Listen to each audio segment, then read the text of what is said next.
Olá, boa noite. Começa agora o Poder em Foco, um programa que te oferece todos os domingos, às 9 horas da noite, uma conversa aprofundada sobre os principais temas do país. E hoje quem está aqui comigo é o ministro do Empreendedorismo, Márcio França. Muito obrigada pela sua participação. Uma boa noite para o senhor. Obrigado a vocês, é um prazer estar aqui. Ministro, queria começar falando de eleição. A gente já vai falar da sua pasta, mas eu queria começar falando de eleição, São Paulo.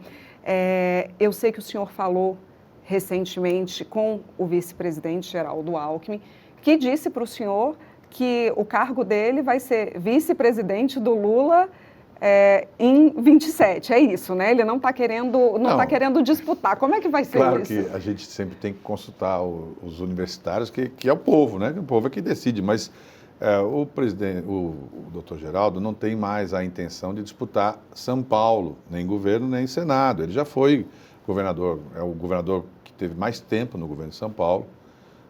Foi no meu entendimento e do presidente Lula, um excelente vice, né? Porque ele é uma pessoa muito discreta, muito, assim, casou muito, foi o côncavo e convexo, né? Inesperadamente. E eu penso que essa chapa não tem como você mexer, a não ser que tivesse, como eu disse, uma hecatombe partidária, por exemplo, um partido grande que viesse para apoiar o governo. Mas não é o provável, né? Os partidos grandes todos têm presidentes de partido que são de São Paulo. E essa máquina está amarrada na estrutura do governo de São Paulo, da prefeitura de São Paulo. Então é pouco provável que haja mudança. E o presidente Lula, eu acho que sinaliza nesse sentido pela correção do presidente Alckmin. E acho ótimo para o Brasil, né, que eles se deram bem, conviveram bem. E não teve uma única, não sei se você se lembra do tempo do Zé Alencar, era um grande homem, um grande brasileiro, mas ele vivia criando uma polêmica de juros. Do Geraldo você não vê nenhum tipo de polêmica, né? É o estilo dele. E eu acho que o presidente Lula aprecia muito, então foi muito bom. Time que está ganhando não se mexe, é a opinião que eu tenho. E o doutor Geraldo me disse, olha, se acontecesse uma hecatombe, porque o senhor não toparia, ele falou, eu volto para Pinda, que é a cidade dele, Pindamonhangaba, que ele cita assim, e vou lá capinar, que é o que ele gosta de fazer, que ele gosta de capinar, virar a terra e tal. Não é literalmente, ele faz isso, né? Ele gosta de ficar lá nos sítios que ele tem lá, que herdou do pai. Então, eu acho que é isso que é o quadro, né? Do ponto de vista do que vai acontecer. Política, claro que tem coisas que acontecem que não estão previstas, mas é o que está previsto. Então, eventualmente, como o Lula é sempre um favorito, né, para estar no segundo turno, eventualmente nem tendo segundo turno, é possível que o doutor Geraldo continue e, claro, possível também estar em 2027 como vice-presidente, o que será muito bom para o Brasil, eu acho, e dará chance ao presidente Lula, né, de como ele faz. Ele abriu vários mercados no mundo. O presidente Lula não é um homem brasileiro apenas, hoje ele é um homem mundial.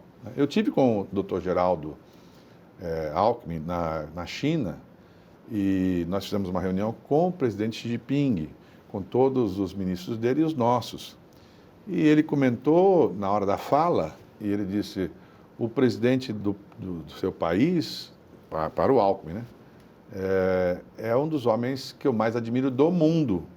Não é uma coisa comum, né, o presidente da China, que é uma potência grande, usar essa expressão em público, né, é porque de fato admira.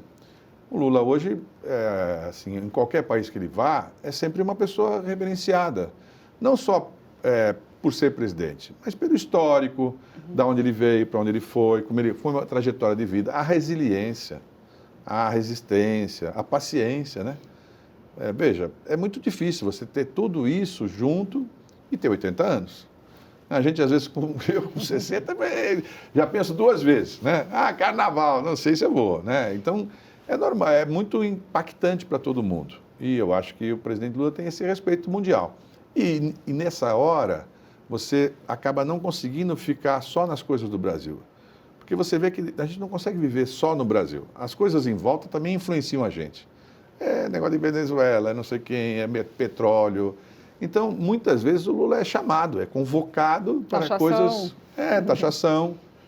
E com o jeitinho dele, que todo mundo fala, mas o Lula não fala inglês, que o Lula não... Com esse jeito aí, ele vai conquistando, porque ele é muito espontâneo e muito simpático. Então, uma expressão que não sei quem falou, mas é verdadeira, se você não quiser conhecer, gostar do Lula, não conheça. Se você conhecer, você vai gostar. Ele é muito cativante, né? Porque é muito simples, é uma pessoa muito inteligente, rápida, pega as coisas muito fluidas, né? E, naturalmente, com todo o histórico, as pessoas chegam, aqui não, porque a gente bem ou mal vê na televisão todo dia e tal, mas nos outros países não vêm, sabem, ouvem falar. É como eu cheguei na Índia lá, eu quis ir lá ver a casa do Gandhi, por exemplo. Você vai na África do Sul, quer ver o Mandela, a história. Você não vê mais a pessoa, mas você vê a história.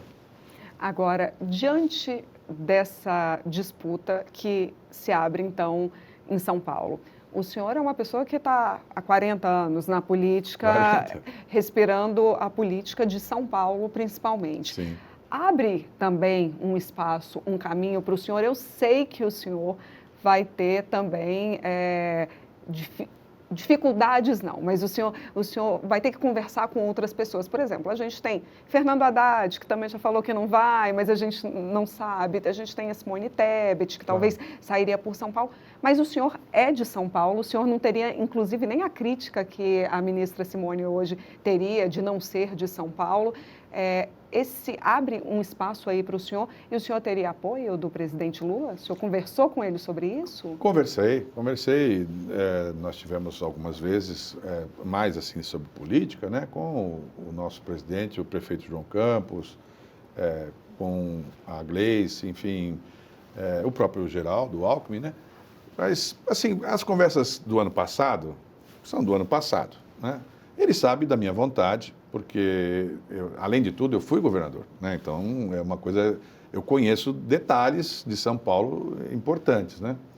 E também, do ponto de vista, assim, do histórico, nas últimas 2 eleições do governo de São Paulo, eu disputei uma para o governo e uma para o Senado.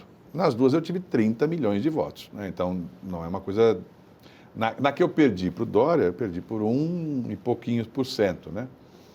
Então, eu expressei para ele que eu gostaria de ser candidato a governador, porque acho que tenho um histórico, né, de várias passagens. Ele mesmo brinca, mas já foi de tudo e tal. Eu já fui governador também.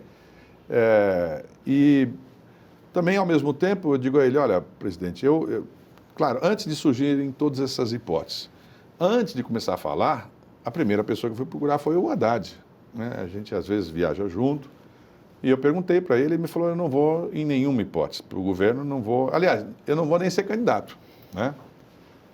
Mas eu acho importante, se ele puder colaborar... Ele já combinou isso com os russos? Não, o único russo é o Lula. E, no fundo, São Paulo é tão relevante do ponto de vista numérico, que é mais ou menos uma expressão que tem na Bahia. O pênalti da final, quem tem que bater é o presidente do clube, porque errou o Brasil. E os números são simples para que você entenda. Na eleição retrasada, o Haddad foi candidato a presidente da República. Teve um belíssimo desempenho, né? Em São Paulo, o Haddad perdeu por 7 milhões e meio de votos. Não conseguiu compensar no Brasil todo. O Lula, nessa eleição passada, perdeu em São Paulo por 2 milhões e meio. Esses 5 milhões deram a eleição do Lula. Então, quando a pessoa fala, o Nordeste e tal... Claro, tudo é importante. O Nordeste sempre é muito leal e fiel ao presidente Lula. Mas no Nordeste, os números estão consolidados. Assim, tanto que você vê que o Lula teve um pouquinho a menos que o Haddad na outra, no Nordeste. Então, o problema são os grandes colégios. São Paulo, Minas e Rio. Isso tudo aí dá 45% do país, 50% praticamente. Se você contar que o Paraná, a parte norte... vota muito com São Paulo, igual São Paulo. E o sul de Minas também, né? Mato Grosso, um pedaço também. São Paulo influencia muito ali na borda, né?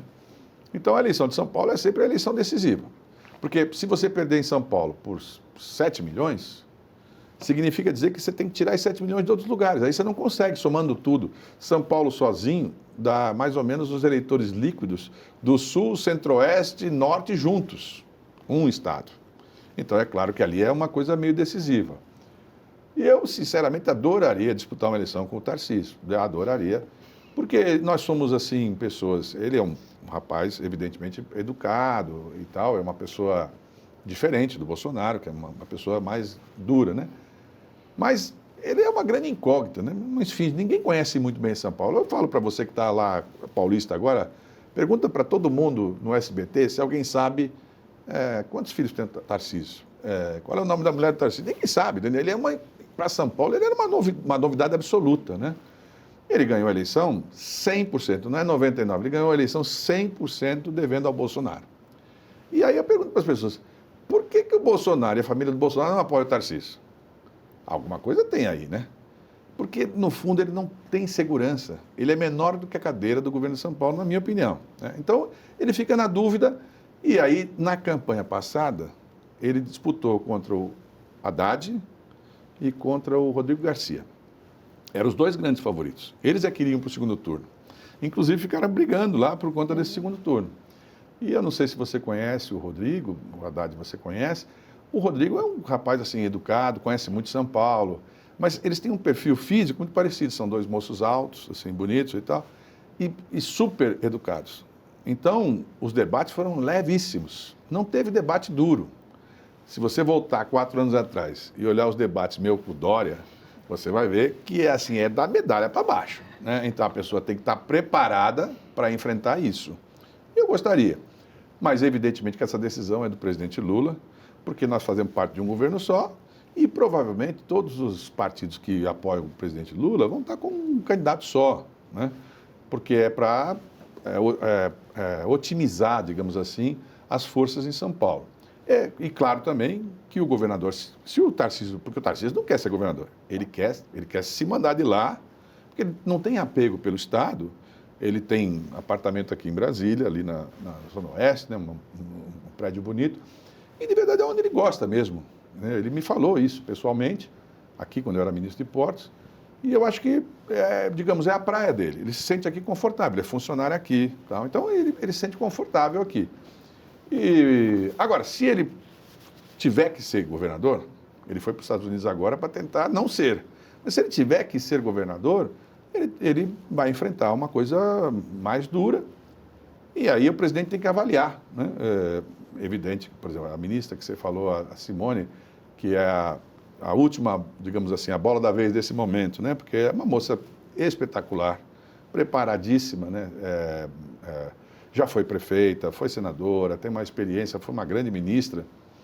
E eu mesmo a convidei, e a Tabata, para filiar no nosso partido, é uma pessoa que tem essa coisa do gênero que é muito importante, a presença de uma mulher.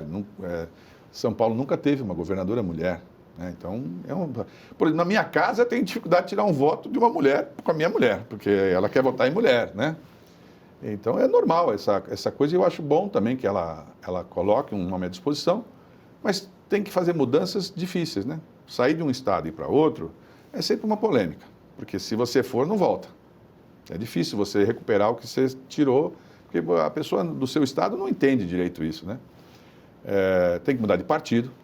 E sem contar que há uma resistência também do próprio Estado, porque ela não é do meu Estado. Ah, né? mas São Paulo, assim, o Tarcísio é o exemplo, né? O Tarcísio, lembra que ele não sabia onde ele votava. Mas ele apanhou inicialmente, apanhou, né? Ganhou. São Paulo São Paulo tem esse espírito, né? As pessoas chegaram de fora de São Paulo, então ninguém acha isso relevante. São Paulo é uma cidade mundial, então você pode vir de onde você quiser e tal. E não acho isso tão relevante quanto você ter paixão, amor, né? Meu pai, meu avô, meu bisavô, meu avô está lá, lutou em 32, está enterrado lá. Então, essas coisas têm peso, né? Para um paulista tem peso, né? A gente, de fato, como é um estado financeiramente muito equilibrado, o governador não tem a mesma importância que tem em outros estados. Então, eu brinco lá que em São Paulo, o governo é tão assim, financeiramente tão robusto, que nem o Dória conseguiu quebrar São Paulo. Assim, o governo é bom, a estrutura é muito grande, né? A máquina burocrática anda sozinha. E, ao mesmo tempo, assim, as pessoas não sabem. Se você perguntar hoje em São Paulo, sem exagero, porque o vice é muito meu amigo, o atual vice-governador, é o Felício Ramute, que foi prefeito, um grande prefeito em São José dos Campos. Ninguém vai saber quem é. Não existe, ninguém sabe quem é. Entendeu? E eu fui governador, pra você ter uma ideia. Quando o Alckmin saiu, ele me avisou um dia antes que ele ia sair. E tal, boa sorte, tal, pá. E decidiu mesmo, né? E logo depois tinha um evento aqui em São Paulo, em Brasília, em alguma coisa, e eu fui para Cumbica. Lá em Cumbica, e aí a segurança da gente, a estrutura da segurança de São Paulo é muito robusta, me levaram por um outro caminho e eu parei lá num lugar que não tinha ninguém, que era um hall assim. E tinha um lugar de café lá, particular. E eu fui lá, encostei. Só estavam as moças. Aí a moça falou, olha, acho que chegou alguém importante para outra. Chegou alguém importante aí, está cheio de segurança aí. Aí a outra falou, deve ser ele. O senhor é quem, né? Eu já era governador. Eu falei, eu falei. Ela falou, o senhor é o quê? Eu falei, eu sou governador. Ela falou, que legal, e de que estado? De onde? Aí eu falei, eu sou aqui de São Paulo. Aí ela olhou assim, fez assim para outra. Esse aqui é meio biruta, né? Aí ela saiu, eu percebi, ela foi lá consultar no Google. Aí eu expliquei para ela e tal. As pessoas, sabe o que ela me falou? Olha, só me perdoa, é o seguinte, eu moro aqui no bairro de Pimentas, aqui ao lado de Guarulhos, em Guarulhos, né? Um bairro maior que tem lá. Ela falou, eu tenho 2 filhas, meu marido foi embora. Eu que cuido das 2 meninas. Então eu saio de manhã cedo, tenho que deixar tudo pronto. Aí então, eu venho para cá e a minha colega agora me rende. Então eu não tenho tempo para esse negócio de política. E isso é a realidade das pessoas, né? Elas não têm muito noção. Então essa característica de São Paulo faz com que o Estado, eu brinco assim, se você não atrapalhar o trânsito, as pessoas, é bom governador, entendeu? Ele não atrapalhou o trânsito. Mas até nisso o Tarcísio conseguiu, porque ele empesteou de pedágio em todo o Estado. Então as pessoas... Agora eu soube hoje, né? Que eu nem tinha lido sobre isso. Como os pedágios são daqueles de free flow, que não tem a parada, então você passa e registra. E as pessoas se assustam com aquilo, começam a diminuir a velocidade. E agora estão começando a ser assaltos no free flow, sabe? Então, claro, tudo isso tem que ter explicação, né? Tem que falar e aí ele tem que ser questionado também, o que ele fez para isso. Hoje mesmo eu gravei uma postagem sobre a questão da água. Quando o Alckmin era governador, eu apavorei, eu era vice. Logo no começo do governo, teve uma crise hídrica grave. Foi quando ele já era uma pessoa muito experiente, eu ficava apavorado. Porque você saía na rua, as pessoas xingavam, né? E ele interligou represas e conseguiu consertar, custou uma fortuna. Mas São Paulo tinha dinheiro, ele fez e fez rápido. E até foi uma das grandes soluções que até hoje não teve grandes faltas. Mas esse ano está muito ruim lá, muito ruim. E à época nós lançamos pela Sabesp um programa que quando você economizava, além do que você diminuía, a gente dava um bônus em valor que você praticamente zerava a conta, às vezes ficava com crédito. E foi um grande sucesso. Tanto que, assim, nós não tivemos para aquele grau de escassez, né? E dessa vez não foi feito, a Sabesp não fez. Claro, e eu fico pensando, a Sabesp agora é privada, tem um dono. Se eu vendo cachorro-quente, eu quero que acabe o cachorro-quente, quero que se não acabar, se a pessoa chegar lá, azar dele. É o que eu acho que as pessoas na Sabesp pensam. Então, quando você vai vender uma empresa, você tem que colocar algumas garantias, porque a água não é igual cachorro-quente. Ou seja, se a pessoa não tiver água, você imagine como foi o litoral de São Paulo esse ano, os restaurantes sem água e 100 pessoas na mesa, sem banheiro, sem limpeza de pia, sem... não tem retrato do caos. Em frente a mim, a empresa que minha mulher tem em Praia Grande, eu tive com um dono de restaurante essa semana, ele me falou, ele fechou 6 dias durante a temporada. São 900 pessoas por dia, clientes que ele perdeu por dia. Ele perdeu o lucro dele nessa diferença aqui, entendeu? Então, é muito grave não ter água em casa, no comércio é desastre, né? Agora, ministro, o que é mais difícil? É disputar uma eleição com o Tarcísio ou convencer o PT a se unir em torno de um nome só, seja esse nome o do senhor? Não, assim, claro, ganhar do Tarcísio é difícil. Mas ganhar do PT... assim, a situação em São Paulo é mais ou menos o inverso da presidencial. E é por isso que o Tarcísio quer vir para cá. Ele tem todos um monte de defeitos, mas ele é inteligente. Ele quer ser o que eu quero ser. Ele quer ser o goleiro do pênalti. O goleiro no pênalti, ele fica postado assim no meio, né? Aí, quando o cara vai chutar, ele pula para um lado. Vai que pega, né? Então, quando você pula para um lado, a chance do cara... Se o cara estiver nervoso, muitos erram, né? Tem bons goleiros. Essa semana passada, o Santos, o Brasão, fez uma defesa milagrosa assim. Então, eu acho assim que lá em São Paulo, você é o goleiro no pênalti. Mas ele é novato nesse mundo aí. Ele vai ter que conviver com alguém que é experiente. No meu caso, e desse monte também. Ou qualquer outro que o presidente escolher. Quando ele vem para a eleição presidencial, ele passa a ser o goleiro do pênalti. Ele é o goleiro do pênalti contra o Lula. Sinceramente, ser candidato contra o Lula é uma honra. Eu seria candidato contra o Lula, porque se eu perder para o Lula, é uma honra. Você vai perder para um cara que é mundial, que vai ser uma referência. O Zé Múcio, que é ministro da Defesa, tem uma história muito bacana, que ele é de Pernambuco. Os pernambucanos são muito inspirados, né? E eu tinha muita amizade, porque eu sou muito antigo, né? Eu sou da primeira formação do PSB. Estou filiado lá também, nunca tive outro partido, estou lá há 40 e tantos anos. E nós filiamos o doutor Arraes, quando ele chegou para o Brasil e tal. E o Zé Múcio foi candidato contra ele, ao governo. O Zé Múcio era um moço bonito, jovem. O doutor Arraes era um senhor que vinha do exterior e tal, já tinha sido governador. E ele foi candidato e perdeu. E aí ele fala para mim, Márcio, você sabe que até hoje eu me mantive na política por conta daquela derrota. Aquela derrota me arrastou eleitoralmente até hoje, porque você que perdeu para o Arraes. Então, assim, isso virou um status para ele, né? Veja, eu disputei contra o Dória, perdi para o Dória. Mas depois a pessoa fala, poxa, o Dória não foi bem? Então eu devia ter votado no Márcio, né? E eu tive 49%, 48%, enfim. Quer dizer, então essas coisas, você não disputa a eleição só para ganhar. Você disputa a eleição para marcar a sua posição.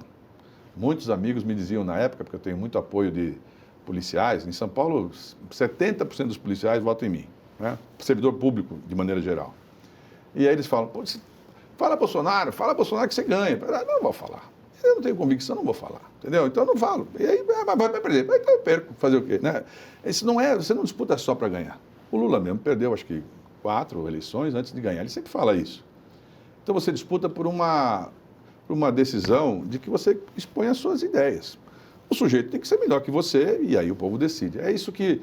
Então eu vejo que, no caso do presidente, ele está especulando com tudo que tem na mão, e está certo, porque a visão dele é mais ampla que a da gente, né?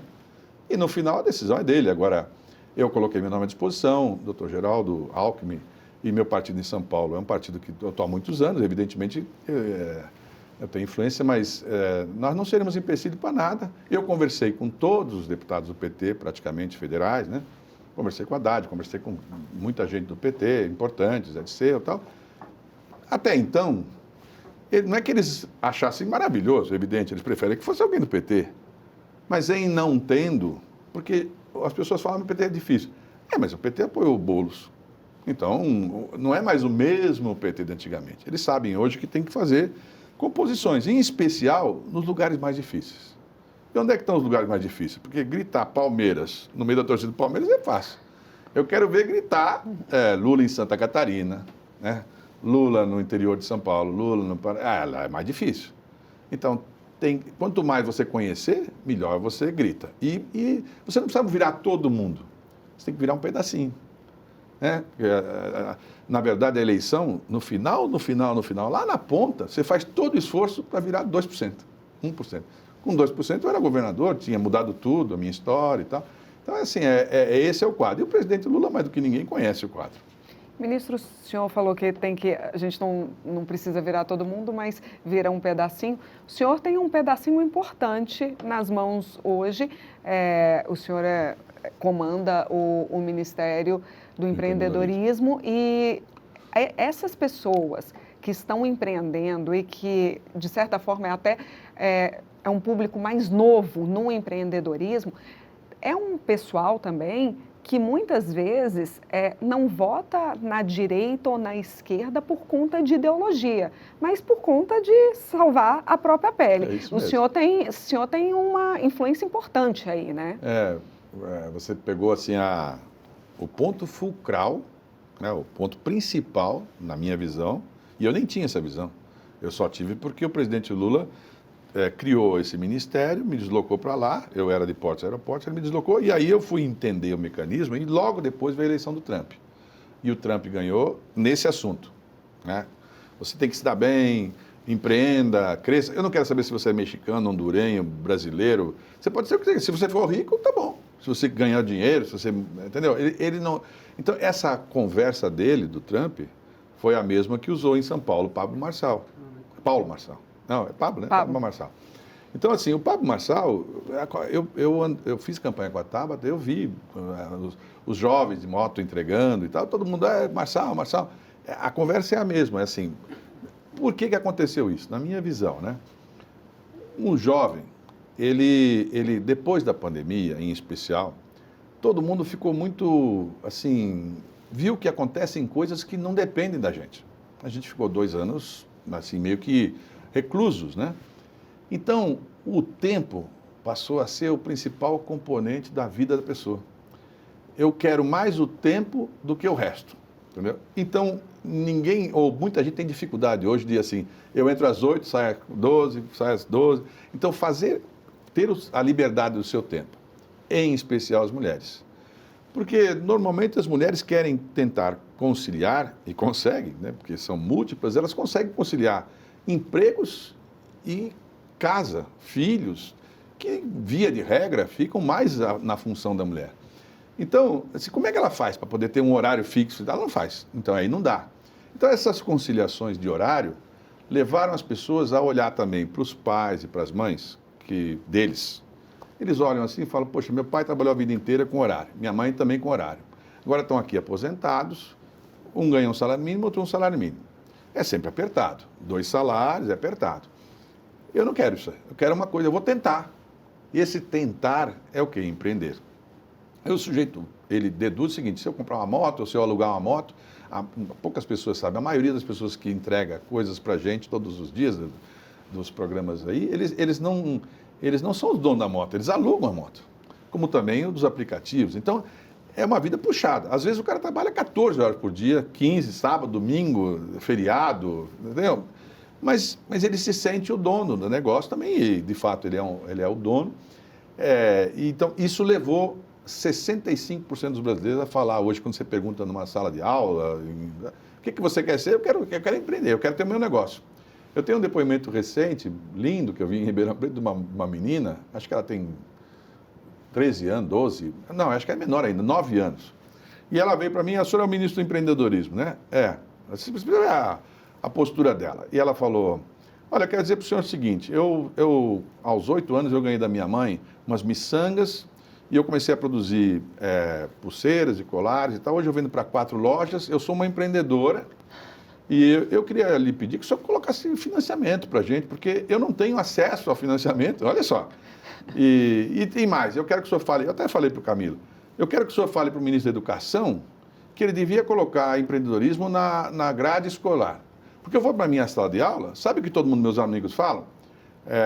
Não, eu quero ser arquiteto, eu quero ser engenheiro, eu quero ser médico. Eu quero ser o dono do consultório de arquitetura, eu quero ser o dono, porque aí as pessoas vão trabalhar para mim, tá, veja, é uma menina de 9 anos. Isso se repete no Brasil inteiro, as pessoas têm essa sensação. E é muito bom, porque isso fez o Brasil permitir também que muitas pessoas não dependessem, porque a gente sempre pensa no lugar que a gente mora. Mas imagine que você morasse, sei lá, na Amazônia. Não tem uma empresa para você trabalhar lá.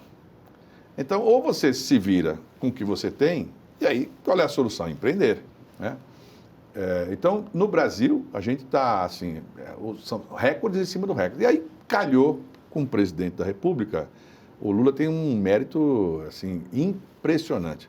Como todo bom administrador tem que ter, ele tem que chegar um pouco do que vai acontecer no futuro. Claro que é uma intuição. Ele criou o MEI, que é o sistema que tem hoje, de microempreendedor individual, que é quem fatura até 80 mil reais, 85 mil reais por ano, né? Que paga só 80 reais por mês, que é pouco para quem ganha lá, mas para uma pessoa que ganha 1.500, 80 já não é pouco. Então, ele criou o MEI e criou também o Simples. Todo o processo de Simples foi ele que criou. Esses 2 blocos aqui no Brasil, hoje, significam 25 milhões de empresas de CNPJs abertos. E disparado é o que mais cresce. E isso gera 75% dos 3 anos do presidente Lula de emprego. Então, você me perguntar, quando o Lula fala, o FMI foi fazer, falou para mim que não ia crescer, o Banco Mundial falou que não ia crescer e nós crescemos. Veja, todo mundo acha que é o agro, todo mundo acha que é a indústria, o outro acha que é... Na minha intuição, não é nada disso. Esses pequenos, o crescimento deles é assim, né? São 200 mil novas empresas por mês, 300 mil. Isso tudo acontece com um público que tem, é onde gera o primeiro emprego de alguém, é onde a pessoa, por exemplo, eu vendo, digamos, tapioca, né, num lugar qualquer. Se a tapioca não deu muito certo, eu mudo para cachorro quente. Quer dizer, eu tenho alternativas mais rápidas. Uma grande empresa, quando se instala, ela não pode fazer isso com essa agilidade, né? Então, na minha visão, essas pessoas já ajudaram a fazer o crescimento brasileiro esses anos todos, e a tendência é continuar. Eu, quando fui à China, depois eu fui questionar, porque o que me chamou a atenção, por que essas pessoas pequenas não conseguem, os pequenos empreendedores, eles não conseguem exportar? É porque eles não têm a informação adequada, não têm o financiamento. Aí eu falei, mas será que é no mundo todo assim? Porque aí tudo bem. Na China, 70% das exportações são de pequenos. Só 30% são dos grandes. Aqui no Brasil, 1% que exporta de tudo o Brasil são os pequenos. 99% são os grandes. Então, embora a gente já tenha a Apex, tem o Ministério, enfim... Mas o que é isso? É falta de informação? É uma série de coisas. Por exemplo, o brasileiro não é... Uma pequena parcela fala inglês. Já é uma eliminação do Big Brother aí, né? Quer dizer, segunda, as pessoas... Nem todo mundo... A gente tem a sensação que todo mundo fala internet e tal, mas muita gente não tem, especialmente pessoas de mais idade, tem dificuldade, não tem conectividade. Então, tem uma série de dificuldades. E depois, assim, mas você acha que eu faço pão de queijo? Você acha que eu tenho como exportar? Tem. Porque quando você consegue fazer a primeira venda, a segunda, em especial com esses aplicativos que tem hoje, que você consegue vender para o mundo todo, a pessoa vem buscar na sua casa, embrulha e leva para outro lugar, é que aí você tem que ter uma certa consistência no que você produz. Na China, eu vi um caso lá, que eu fui visitar aquela Alibaba e me impactou, eles entregam 65 milhões de caixinhas por dia. 65 milhões.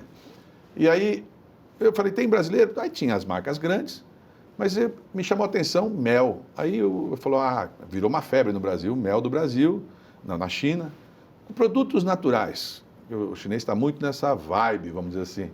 E aí eu falei, mas esse cara mudou a vida dele totalmente, porque ele começou a vender aqui e está vendendo muito, e agora ele teve que ampliar muito, e aí ele teve que ter capital para poder fazer a ampliação, porque se você também compra e o produto não chega, aí é o pior dos mundos, né? Ou não consegue entregar. Então, esse mundo da exportação é um mundo que, imagina, o Brasil abriu 100 e poucos novos países para vender com o presidente Lula. E o Lula sempre fala, nós temos que vender mais aqui para a América do Sul e para a África em especial, porque é mais perto, é mais fácil, é mais rápido. A gente ainda tem bastante exportação, mas ainda é muito inferior. Nós estamos indo agora, aliás, ele está indo, né? Eu acho até que ele me convidou para ir para a Índia, porque a Índia, daquele tamanhão, a gente ainda vende muito pouco, compra pouco em relação a outros países, por exemplo, como o Vietnã, compra e vende mais do que a Índia. Quer dizer, tem alguma coisa aí que... Então, a Índia tem capacidade. Aí, na Índia, eu fui lá, porque eu tenho um compromisso com a minha mulher, nós somos casados há 40 e poucos anos, e a gente casa de novo em 5 anos, e ela escolhe um lugar. E ela tinha prometido para na Índia, só que foi na época da pandemia, então passamos para esse ano. O presidente, é difícil dar férias, mas ele me deu lá, 15 dias eu fui. E o que me espantou? Não tem rede de farmácia, não tem rede de supermercado, é tudo pequeno. Eles não deixam entrar as grandes. Então, é tudo pequeno, entendeu? E aí, claro que também, assim, gera mais emprego e tal. Dá para conciliar as duas coisas, né? A gente não quer que tudo seja pequeno, mas esse pequeno, ele é um grande componente da economia no Brasil e é a porta de entrada. Quantos e quantos casos que a gente sabe de pessoas que o Sebrae, né, que a gente ajuda um pouquinho, a pessoa começou pequeno, mas só que aqui no país nós criamos tudo com etapas assim abruptas. Então o MEI vai até R$ 85 mil. Vamos supor que seja exatamente esse número, aí O segundo corte vai até 160, o terceiro vai até 320, o quarto... Então, o que acontece? As pessoas começam a lutar para não passar esse limite, entendeu? O próprio contador fala... Lutar para não crescer. Não cresça. Então, é uma síndrome de Peter Pan que a pessoa fala, fique pequeno, entendeu? Até a própria expressão, né? Microempresa, ok, mas microempreendedor, ninguém é microempreendedor.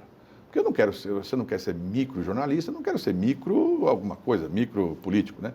Então, a expressão correta é que a empresa é micro, mas o cara é gigante.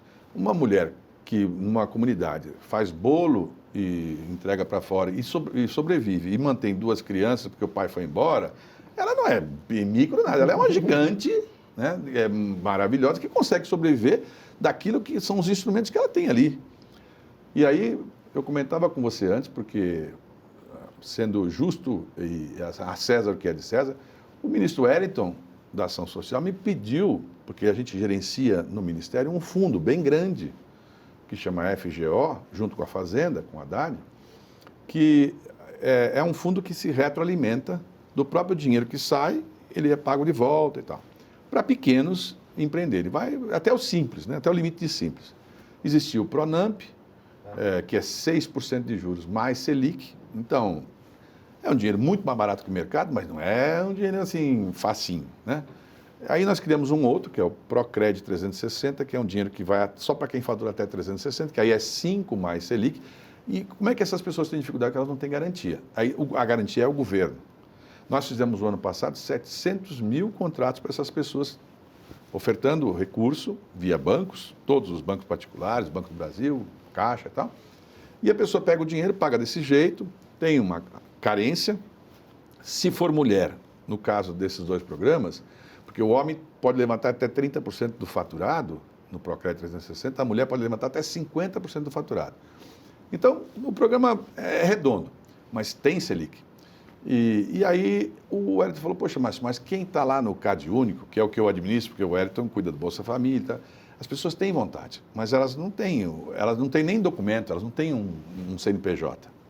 Então, nós fizemos um teste, passamos o recurso e ele, então, providenciou lá, fez milhares. Eu estou aqui com um número de 169 mil empréstimos, mas ele me disse que já ultrapassaram 300 mil, uma coisa assim. É justamente quem está no CAD único recebendo esse empréstimo. Eu queria saber da inadimplência dessas pessoas que recebem esse recurso. Bom, eu, por lealdade, não vou dar todo o spoiler, porque eu sei que o Wellington vem aqui, mas é um número muito impactante. A mim, pelo menos, chocou, né? Com 100 e poucos mil de empréstimos, 169 mil pessoas, depois de um ano tinham 50 pessoas inadimplentes. O que é um negócio chocante. Como é que as pessoas mais simples, elas devem muito menos? Elas se esforçam e não deixam atrasar, porque é o que elas têm para poder girar. Devem muito menos que o rico. Se você comparar proporcionalmente, é escandaloso. E o número proporcional, então o número numérico assim, concreto, é claro que quem tem mais dinheiro. Por que acontece? A informação, a pessoa tem meu advogado disse que eu estou pagando a mais, o meu contador. As pessoas mais simples não têm todas essas coisas, elas não contestam, né? Então, acaba que a pessoa tenta honrar. Esses programas nossos, estou falando aqui de 700 mil empréstimos no ano passado, a inadimplência média desses programas é 6%, 7%. Não é um negócio também assim alto, né? Se você pensar o que favoreceu essas pessoas. Há um caso específico que talvez, eu acho que também é um dado, é o Rio Grande do Sul. Quando teve aquela enchente lá, enfim, no Rio Grande do Sul, o presidente Lula perguntou o que eu achava e tal, e eu disse, olha, presidente, para fazer o negócio funcionar mesmo, porque fecharam 38 mil empresas do Vale do Taquari e da Grande Porto Alegre. 38 mil empresas. Lá nós entregávamos 100 mil reais, a pessoa saía devendo 60 do banco e pagava depois de um ano com juros zero, só a correção monetária. O que aconteceu? Nós reabrimos 37 mil empresas em 6 meses. A pessoa não quer fechar, ela quer abrir. Ou seja, se eu tiver um dinheiro, eu consigo me virar, né? E por isso que é importante saber o quanto é importante um Estado. Porque todo mundo ajudou a limpar, lavar, pintar e tal, mas depois de um mês a pessoa tem que trabalhar. E aí quem é que vai reabrir? Aí é o Estado. E aí o Estado entrou com o papel dele. E eu acho que essas coisas delimitam muito essa coisa entre Estado maior e Estado menor. O Estado não é para tudo, mas nas emergências tem que ser o Estado. Se você for assaltado, você não vai ligar para uma empresa privada de segurança, você vai ligar para o 90. Na hora da pandemia, você vai ir no SUS, que é porque os hospitais, mesmo os maiores, mais importantes, o cara fecha. Porque o funcionário fala, não vou. O funcionário público não pode fazer isso, né? Então, eu acho que esse exemplo aqui das coisas, e o Wellington vai dizer isso para vocês e mostrar as diferenças, né, desses empréstimos, que são pequenininhos. E aí tem um dado, muito importante. O Brasil tem uma referência no mundo, não só na produção, mas também na tecnologia do que está agregado hoje na agricultura, na pecuária, o agro. O agro é pop, o agro é tech, o agro é tudo, mas é preciso lembrar, o agro recebe um recurso do Pronaf, que é do governo federal, que é 4% sem Selic. Entendeu? Se você pega hoje o dinheiro, planta, né, para um pequeno, você devolve no final do ano aquele dinheiro mais os 4%. E você pega de novo e replanta. Então, o teu risco é o risco do governo também, que é o que a gente come no dia a dia. Claro que o grande produtor não é assim, mas o pequeno é assim, né? E na área urbana nunca houve. Tudo tem Selic. A Selic não é brincadeira, é 4 mais Selic, 5 mais Selic, já vai para 19, 17 e tal. Você fica na mão das pessoas, né? Quando o Bolsonaro foi presidente, ele criou essa história do Pronamp, era 3% ou 4%. Aí a Selic foi, aliás, a Selic era 3 ou 4%, foi para 15% e pronto, matou todo mundo. Então, o presidente Lula autorizou, nós lançamos lá em Belém, junto com o Mercadante, o Haddad, o Procred, aliás, o Fundo Clima Novo, ele tem mais de 10 bilhões esse ano, é um negócio sensacional, porque é a primeira vez que o empreendedor urbano ele vai ter um dinheiro sem Selic, de 4,9 até 10,9. Tem que ter uma pegada ambiental, mas tudo tem um pouco de pegada ambiental. Por exemplo, energia solar, reuso de água, várias coisas, reciclagem. Então, assim, é um estímulo. E o que nós fizemos no Ministério? Nós criamos um programa muito simplificado, que você digita lá Fundo Clima, Ministério e tal, você chegando no assunto, você preenche só um X, o que você quer e como você quer, não tem que dar muita explicação. Aperta um botão e o programa faz o seu projeto. Então não tem mais contratar ninguém, é tudo automático e vai direto para o BNDES. O BNDES aprecia, se ele der ok, se não tiver nenhum problema pessoal ou na empresa, pode liberar o dinheiro e você vai pagar com esse valor sem Selic, que é a primeira vez no Brasil que tem esse negócio. Por isso que eu digo, o presidente Lula eu acho, né? O governo em si é o governo dos empreendedores. Criou o Ministério, criou as linhas de financiamento que não tinham, criou o Desenrola no começo, que liberou muita gente que tinha problemas. O desconto era de 95% do débito, né? E nós criamos um novo que chama Contrata Mais Brasil, que eu acho uma das coisas mais sensacionais, que também por mérito, não é? Nós pegamos o programa lá do João Campos em Recife. Você é MEI, e se você faz carpintaria, serralheria, pintura, qualquer coisa de manutenção, hoje os prédios públicos federais todos, em qualquer lugar do Brasil, eles contratam por esse sistema. Eles põem no nosso sistema o que eles querem, até R$ 12.500 por contrato. E aí põe com fotografia, enfim, o sujeito põe lá, todos os MEIs que fazem aquele tipo de serviço num raio de 2 quilômetros recebem por zap a proposta. E se eles se interessarem, eles entram, dão a proposta, conversam com quem está contratando, ok, vou fazer o serviço, faz o serviço, recebe por Pix. Isso dentro do site do Ministério? Do Ministério. E isso sai direto da nota fiscal do nosso sistema para o sistema do governo federal. Então não tem papelada, não tem concorrência, porque a concorrência, na verdade, é online. Porque fica um reloginho, os minutos que tem para acabar a concorrência, entendeu? É muito simples, basta ser MEI, né, e fazer um serviço de manutenção. Então, isso muda a vida de muita gente. Quem é MEI tem que se cadastrar, então? Aí é que está o detalhe. É convencer a você que é MEI, que é pintor, tapeceiro, ar-condicionado, que tem muita tal, porque se você não se cadastrar, eu não consigo falar com você. Né? Eu sei onde você está, eu sei quem você é, tenho o teu telefone, mas eu não posso. Então, você tem que se cadastrar. Né? Entrou lá no Ministério, tem um QR Code, é só clicar, pronto, bateu, entrou. E aí, para você ter uma noção disso, né? A gente, nesse período, faz um ano que isso foi criado, já tem 1.000 prefeituras que entraram também, porque elas podem aderir. E aí vai, tribunal, exército, marinha, aeronáutica, porque uma das preocupações que todos os prefeitos têm, e também as pessoas, Às vezes a diretora da escola quer contratar, mas ela não vai checar, por exemplo, se a pessoa, o KNAI dela é daquele serviço, ela se encrenca. Nesse sistema não tem encrenca, porque foi aprovado por todo mundo, tribunal, enfim. Então, é um modelo muito bacana de contratação e para você ter uma avaliação. O Brasil inteiro, no ano retrasado, contratou 4,5 bilhões de reais em pequenas reformas.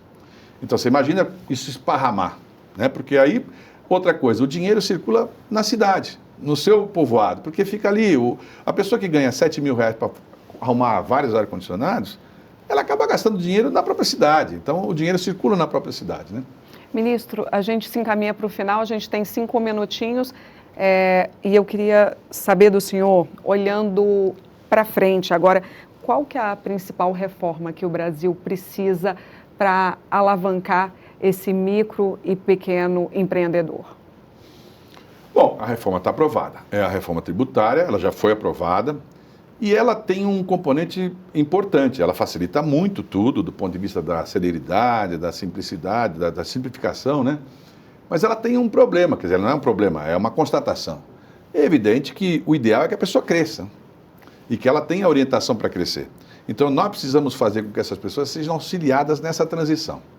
E aí a pessoa tem medo, porque ela acha que eu quero falar com ela, porque eu quero saber quanto ela faturou com Pix e tal. O presidente Lula já deu o corte.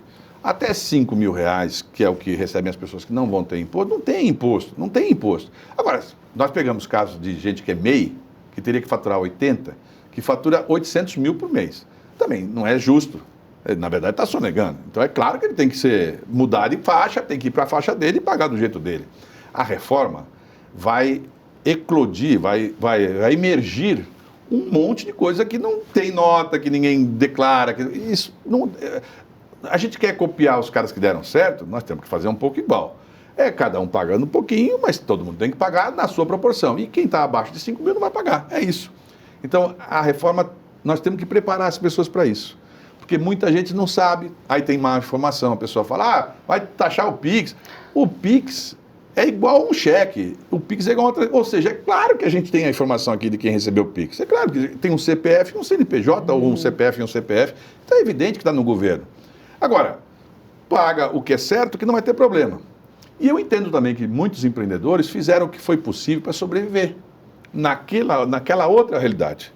Mas agora nós estamos numa outra realidade, muito mais moderna, de competição, mas também com lealdade.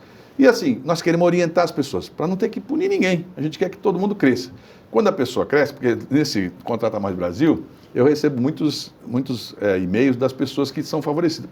Finalmente alguém lembrou da gente, o pequeno pedreiro, o pequeno pintor, parabéns, mas eu sei porque você está fazendo isso. Você quer saber o quanto eu faturo? Eu vou explodir o meu teto. A pessoa tem medo de explodir o teto. Eu falei, explode o teto, vai para o outro. É ótimo explodir o teto. É ótimo. Né? Agora, a nossa proposta para o Haddad, para o presidente Lula, o Lula já topou. Agora, o Haddad está convencendo lá o pessoal da Fazenda, que aí é o mais difícil, né? É criar uma escada. Então, suavizar mais esse degrau, né? Porque esse degrau é alto. O que é a minha proposta? Até 80 mil, você paga como MEI.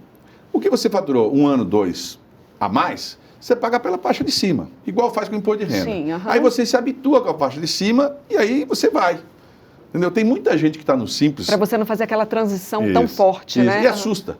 Porque o contador fala, se você passar, você vai se estrepar. A pessoa fica com medo, né? Então, o que nós trouxemos os contadores para a gente? Hoje, se você é MEI, você entra no nosso site, você tem um contador de graça por 2 anos. Que maravilha. De graça. E aí a pessoa vai lá e tal, e o contador vai te orientar. Tem gente que é simples, no teto lá de cima, que monta várias empresas achando que está fazendo um bom negócio. Se tivesse tudo junto, estava pagando menos. Mas ela não sabe. Vários CNPJs. Isso. Porque a pessoa monta um simples, outro simples, aí um MEI, um simples, 16 meses, aí pega um primo, pega uma tia, a tia morre, o negócio fica pendurado. Quer dizer, então, a confusão que se estabeleceu foi para sobreviver. Ninguém fez por maldade, a pessoa vai tentando, porque o lucro líquido de uma empresa é bem pequeno. As pessoas não sabem. Um supermercado deixa 3% de lucro líquido. Uma farmácia, 6%. Um restaurante, se for o top do Alex Atala, lá é 8%. Então não tem milagre. A pessoa faturou 50, mas no bolso dela põe 3 mil. Então ela está numa faixa bem aqui embaixo. Né? Não é aquela que as pessoas pensam. Sem contar que ela própria trabalha. E muitas vezes o imóvel dela está no rolo também, né? Que é o que ela tem. A filha trabalha, a mulher limpa. Então, assim, elas não são como a gente fala, o empresário. Elas são empreendedoras, elas são o patrão e o empregado ao mesmo tempo. Ministro, muito obrigada pela sua participação. Espero que o senhor venha mais vezes. Muito obrigado a vocês, foi um prazer. Obrigada, até a próxima. Obrigada a você também pela sua companhia. A gente volta no domingo que vem, às 9 da noite. Tchau, tchau.